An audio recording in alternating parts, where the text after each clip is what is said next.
The Lighthouse Keeper's Cat. I thought you would enjoy this book, seeing as we really enjoyed reading The Lighthouse Keeper's Lunch. So this is all about his cat, Hamish. Hamish lived with Mr. and Mrs. Grinling in the little white cottage on the cliffs. Mr. Grinling was the lighthouse keeper. Some days, Hamish went to work with Mr. Grinling. He liked to help in the lighthouse.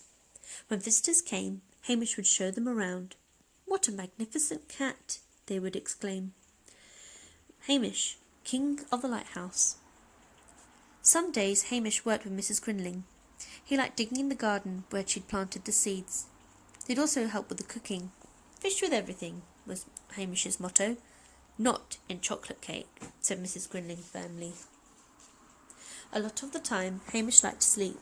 One night, when he was curled up in his favourite place, he heard Mr. and Mrs. Grinling talking. "They were there again today," said Mr. Grinling, "scampering and squeaking. The inspector of the lighthouse is coming next week, and he says the mice might eat the wiring." "What about Hamish?" asked Mr. Grinling. "He might catch them for you." Mr. Grinling chuckled. "Our Hamish chase mice? Really, Mrs. G? He's much too plump and well-fed." "He might be persuaded if he wasn't quite so well-fed," said Mrs. Grinling. "He might chase mice if he didn't have any breakfast before he went to the lighthouse." "You mean starve him?" whispered Mr. Grinling. "Shh, Mrs. G. He'll be upset if he hears you." Hamish was very upset. "No breakfast," she'd said. "Starve him," she'd said. "Well, my quivering ginger whiskers," he thought. "We'll see about that. Nobody starves a lighthouse cat. If they don't love me any more, I'll go elsewhere to live." Early next morning, Hamish left home. As he made his way to the village, he met all kinds of strange creatures. Some wanted to chase him, and some wanted to play. He was delighted when he smelt a house. Fish," sniffed Hamish. "Probably sharp." "Look, Mum," called the little boy. "There's an enormous cat at our front door. I think he's hungry. Can we feed him?" Hamish liked the breakfast they gave him. He liked the big children. They played hide-and-seek and chased the mouse with him. He didn't like the baby. It rolled on him and squashed his ears. "Not bad, though," thought Hamish, as he jumped up to sleep beside the stove.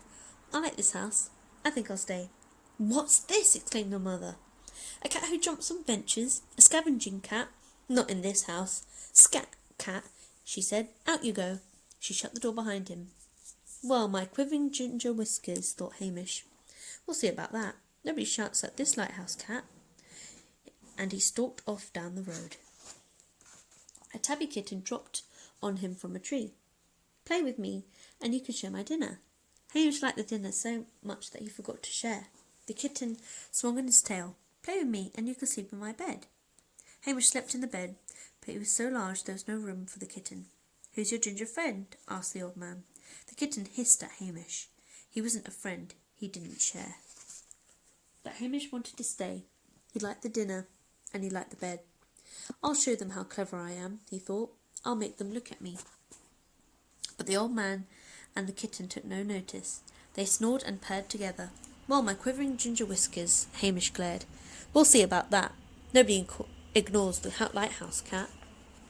But he didn't stay grumpy for long. The sun warmed his orange whiskers, and the smell of the warm mouse tickled his nose. It was nearly dark when Hamish found the yard. He looked around. This is no place for a lighthouse cat. Probably mice, possibly rats, maybe cats. They were not pleased to see Hamish. "Who invited you?" snarled a tattered grey cat. "This is our place. We don't like strangers," hissed one-eyed black. "Skedaddle, mush, beat it. You don't belong here." Hamish skedaddled right to the top of the tallest tree. "Well, my quivering ginger whiskers," he puffed. "We'll see about that. Nobody snarls at the lighthouse cat." He peered over the branches. The cat's eyes gleamed below. "Perhaps I'll stay here for a while," thought Hamish. The lights of the village blinked around him. Far away another light flashed. Hamish sat up. "My lighthouse." He thought about Mr. and Mrs. Grinling. Thought about the little white cottage. The leaves of the trees rustled and the tree began to sway. "It's time to go home," thought Hamish. He looked down the tree again. It was too dark to see the ground any more. "I don't like going down," thought Hamish. "I can't go down." I want to go home. He yelled and yelled, but nobody heard him. Then the thunder rumbled and the rain poured. He yelled again, but still nobody heard him. After a while, the rain stopped and the soggy, sad ginger cat went to sleep. Mrs. Grinling heard the thunder too. "Oh, my poor Hamish," she cried to Mr. Grinling. "Where is he? He'll be so frightened." There, my dear," soothed Mr. Grinling. "You know how Hamish is. He's a clever cat. He'll be snug and warm, or I'll eat my hat." Next morning, Mrs. Grinling was up very early. There was no sign of Hamish. "I'm going out to search for him," she said to Mr. Grinling. "He might be hurt." Before she left, she did some cooking. Then she set off for the village on her bike. Round and up and down she cycled. Every now and then she would stop and take something out of the basket. 3 seagulls arrived at the very tall tree near the village. They flew round it, squawking. "What, they're crawling!" exclaimed Mrs. Grinling. "What have they seen in that tree?" 3 seagulls woke Hamish with their noise, and he meowed. "Hamish," called Mrs. Grinling. He looked down. His whiskers quivered. "I know that smell." His nose nearly fell off his face. It was his favourite dinner, stargazy pie. Mrs. Grinling had cooked it specially. They weren't going to starve him after all. He meowed and meowed. "You foolish cat," said Mrs. Grinling fondly. "I'll come up and get you." She put the stargazy pie in the basket and climbed to the top of the tree. Hamish was so excited that he fell onto the pie. Mrs. Grinling lowered the basket to the ground. Mr. Grinling was so delighted to see Hamish home again. "Just in time, too," he said. "Please, Hamish, I need your help. If Mrs. Grinling cooks you another stargazy pie, could you persuade the mice to find a new home?" Hamish meowed. Next morning, Hamish and Mr. Grinling rode out to the lighthouse. While Mr. Grinling worked, Hamish visited the mice. When the inspector of the lighthouses visited, there were no mice scampering or squeaking. Mr. Grinling was very happy. He patted Hamish fondly. "A great mouse chaser," he said. The mice were happy. They nibbled some crumbs and tried not to squeak.